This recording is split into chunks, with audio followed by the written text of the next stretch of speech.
unfortunate. Uh-oh, how unfortunate. I know how much you like to fight, so I'll add a new problem to your night.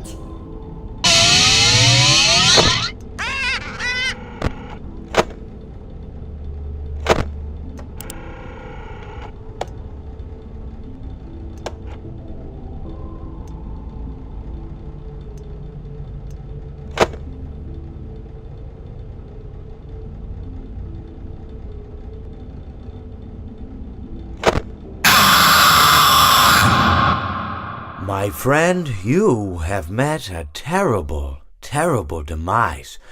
But, I don't feel too bad about it. After all, if it weren't from me, it would have just been from someone else, you know? I guess what I'm trying to say is life goes on. Well, for everyone else, life goes on, not for you. You're dead. But that's neither here nor there. It reminds me of one summer day in the park. I was having just a delightful picnic with my good friend Orville. And I said to him, Orville, I have a story. And he said to me, what's the significance of the story? And I said to him, Orville, not every story has to have significance, you know? Sometimes a story is just a story. If you try to read into every little thing and find meaning in everything anyone says, you'll just drive yourself crazy. I had a friend do it once. Wasn't pretty. We talked about it for years. And not only that, but you'll likely end up believing something you shouldn't believe and thinking something you shouldn't think, or assuming something you shouldn't assume, you know? Sometimes, I said, a story is just a story. So just be quiet for 1 second of your life and eat your sandwich, okay? Of course, it was only then I realized I'd made sandwiches, and poor Orville was having such difficulty eating it. Elephants have those clumsy hands, you know. Actually, I suppose that's the problem. They don't have hands at all, do they?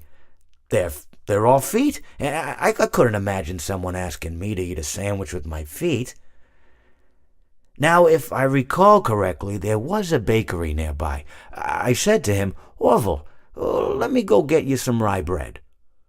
Now, I'm unsure if elephants enjoy rye bread, but I assure you that Orville does. Now, this was on a Tuesday, which was good because rye bread was always fresh on Tuesday. They made sourdough bread on Monday and threw it out Wednesday, or rather, they sold it at a discount for people wanting to feed the ducks, and then probably at the end of the day, finally, they threw it all out. I don't recall. I do remember a man who would bring his son to the bakery every Wednesday and then go feed the ducks. He would buy all of the sourdough bread. Of course, you know, you're not supposed to feed the ducks sourdough bread at all. It swells up in their stomach and then they all die. At least that's what I've heard. You know, I never saw any ducks die myself, but I did notice a substantial decrease in the duck population over the course of a few years. I just never thought to stop the man and tell him that he was killing the ducks by feeding them sourdough bread. And if you want my opinion on the matter, and I told Orville this as well, if you want to feed ducks, or birds, or any kind for that matter, it's best to buy seed. I mean, when you think about it, breads of any sort don't occur in nature. They don't grow on trees or spring up from the bushes. I don't think birds know what to do with bread. What was I saying? Oh, yes. So I bought Orville some rye bread. What a fine day it was.